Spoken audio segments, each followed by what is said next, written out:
So I just came from watching Ad Vitam. Ad Vitam is on Netflix. It was released January 10th, 2025. This is going to be a non-spoiler review of this film. It is a thriller action from France.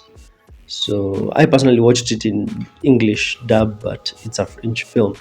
And the story goes that our main character is called Frank Lazarev from a unit called GIGN, which is sort of like a SWAT team type team where they do sniper stuff and special operations type work. One day, Frank is driving with a couple of his friends from his unit and they hear some gunshots. They decide to go investigate. This is a non spoiler review, so let me just say that they go to investigate. It doesn't go very well, and he ends up uncovering things that he shouldn't have uncovered. And those things that he ends up uncovering, well, they cause him and his pregnant wife to be in trouble. Like in the first, I think, 20 minutes of the film, there's a scene where you see that they come home and they find that someone had broken in looking in for something.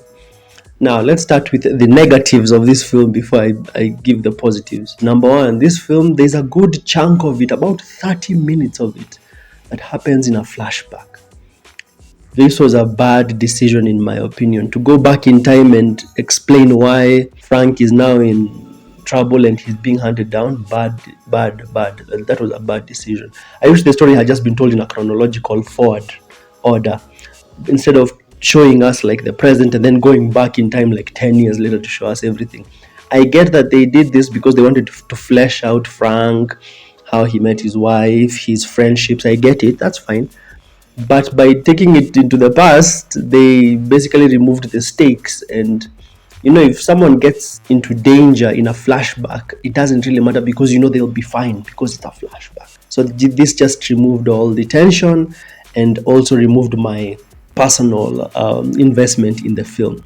Number two, Frank has no real internal conflict, or he's never comes off as like let me say morally gray type character. The reason why I'm saying morally gray is because the best type of characters are the ones who are kind of like a mixed bag. They're kind of good, but they sometimes have to do bad because that type of character, that's the one that is typically very interesting. Frank, you could say that it's because he's in GIG and this SWAT type team, but I wish he was more of a complex character. He comes off as he's likable, but he comes off as very like one note-ish. He was just okayish. That's the thing. He's okayish. He's a passable main character. I wish he was more complex. He was more, I don't know, conflicted with more complex type thinking. There's a theme of family in this film. For example, you see Frank being like, he wants to start a family, but because he's in this GIGN SWAT type team, he's like, well, if I start a family, what happens if I die? Okay, so I get that was the little conflict. But in the end, it doesn't affect the plot in its totality. It's just a very small, like, bump in the road in how he processes everything around him. And in the end, I didn't find anything super unique about this film. It's not a bad film. It's around, I think, 1 hour 30 minutes or 1 hour 40 or something. But it's not anything unique. Everything is just okay. The acting is okay. The action is okay. Everything is okay. The characters are just okay. Everything is just okay. And even there are no like special set pieces. You're not going to remember any like really nice fights with any really good backgrounds. Everything is just meh and okay. Third act was okay. It was a nice climax to the movie, but there's this one scene. It was such a huge WTF moment where he's being chased. Frank is being chased. He runs into this field, and then he just straps on like this thing, and then it has like a huge fan on the back, and then he just starts flying off. And I was like, that wasn't even planned. It was so random, because I think the owner of that, I don't know what you call it, but that thing, the guy who owned that, he had earphones on and he was minding his own business, and then Frank just ran in, stole it, and flew off. And I was like, that was so random. That was so random. Just find this machine and wear it and then fly off with like nobody to stop you, any guards or anything like that. But it was such a WTF moment in the third act. But the third act was mostly interesting, I won't deny.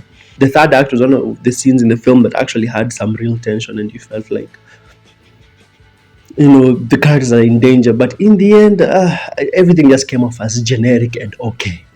Out of 10, I think I would give this movie a 6. A 6 out of 10. It's watchable. It had my interest enough that I could watch it and finish it without sleeping. So I give it a 6 out of 10.